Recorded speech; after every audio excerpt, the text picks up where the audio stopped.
Breaking news now: Humane Russia, equality for women, and peace are the causes that the Russian presidential candidate has promised to fight for. A picture of Yekaterina Dunsova's firstborn daughter engaging in a live debate with Russian President Vladimir Putin during primetime television airing occurred sometime in the early 2010s. A mom of three from a small town in western Russia, the little-known journalist remembers the drawing as a joke about her civic activism, but also says it carried a message about the future. This recollection was made a decade later, despite her lack of political experience and the fact that experts believe Putin's stranglehold on politics has practically guaranteed him another term as head of state. Duntsova remains hopeful that she may force Putin into a runoff in Russia's next presidential vote, which is set for March. A 40-year-old independent named Duntsova spoke to the Associated Press in Moscow.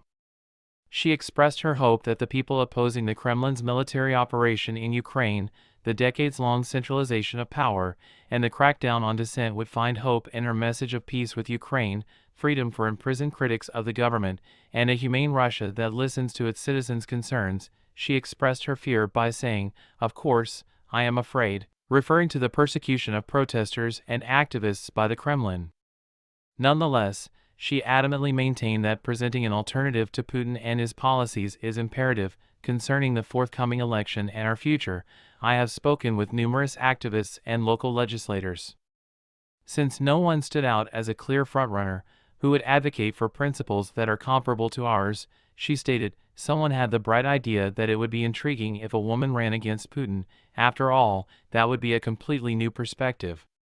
In contrast to gentleness, peace, and flexibility, she also mentioned rigidity and harshness. Russian laws limit expression around the 21-month-old conflict in Ukraine, so Duntsova, a journalist turned grassroots campaigner and local legislator with a law degree, is careful with her words. Russian military opponents who disagree with the Kremlin's interpretation of the term special military operation now face a maximum sentence of 15 years in prison for discrediting or disseminating false information about the Russian military. Regardless, Duntsova maintained that she wants the fighting in Ukraine to stop quickly and that Moscow and Kiev should negotiate peace, she proclaimed. She chose not to speculate on the specifics of a potential peace deal, but she did note that the Ukrainian government has consistently refused to meet with Putin to discuss starting talks. It follows that they're ready to have them with somebody else, according to her, even though she has previously stated her willingness to free Putin's archenemy, anti-corruption activist Alexei Navalny, who was reported missing from prison on Monday. According to his team, she did not name any of Russia's political prisoners when she said that her first presidential decree, should she be elected, would require their release. Rzhev, a historic town of about 60,000 people located approximately 230 kilometers, 143 miles, west of Moscow, was the foundation of Duntsova's career. She talked about how her time at a local TV station made her care deeply about people's issues and how it led her to become more involved in her community.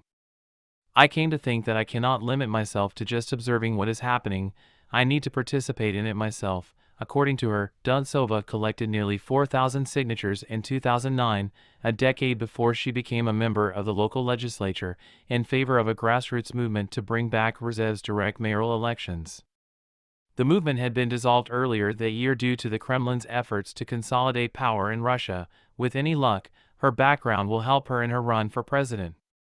Independent candidates in Russia must collect 300,000 valid voter signatures and submit them to the Central Electoral Commission in order to be considered for the race, but they can't start until 500 of their supporters are in one spot and endorse them. According to Duntsova, her campaign team is determined to proceed with the meeting in Moscow regardless of concerns that it could be disrupted by the authorities. Prosecutors in Rzhev have already summoned her to appear before them for questioning when she announced her intention to run for office. They are seeking clarification on her political beliefs and the meaning of the term peace. According to her, she used her right to stay silent as a constitutional provision. This is not an opposition politician, according to Duntsova. Rather, she is driven by human, usual, ordinary ethical values. She outlined her goals for Russia, calling it a humane nation that's peaceful, friendly, and ready to cooperate with everyone on the principle of respect. And first of all, this respect must be extended to people who live here. According to her, she promised to stand up for women's rights and address issues such as Russia's controversial efforts to limit abortion in the country's more conservative climate. While Duntsova did not deny Putin's continued support in Russia, she promised that her campaign would continue to rally disillusioned voters. Showing that support for the current head of state is not as substantial as they claim, a runoff would already be a victory. Her argument was that people should not stay home and should instead cast their ballots, and that her participation in the election would demonstrate this. Like many others in Putin's Russia, she fielded her candidacy to make the vote seem competitive, but she insisted she was not a spoiler candidate secretly supported by the Kremlin. Putin will be proclaimed the winner in March regardless of how voters cast their ballots, according to most Russian opposition figures. They aim to undermine his public support instead of trying to influence the vote's outcome. On the other hand, there is an opinion that suggests running candidates against Putin could be fruitful. Several activists who are assisting Russian refugees in their quest for asylum have started an initiative called Our Headquarters, which claims to back Democratic candidates with an anti-war position. Duntsova has received the support of Andrei Davidov, who is one of the project coordinators for the group. According to what he told the AP, she may actually benefit from her lack of background in federal politics. Independent political analyst and professor at Latvia's Free University of Riga Dmitry Orshkin, however, believes Duntsova's chances of being officially registered as a candidate are slim, and that she will genuinely become a focal point for anti-Putin sentiment. Specifically, Duntsova brings up the possibility of rerunning in subsequent elections. If we're not successful this time, it means we will be 6 years down the line, according to her.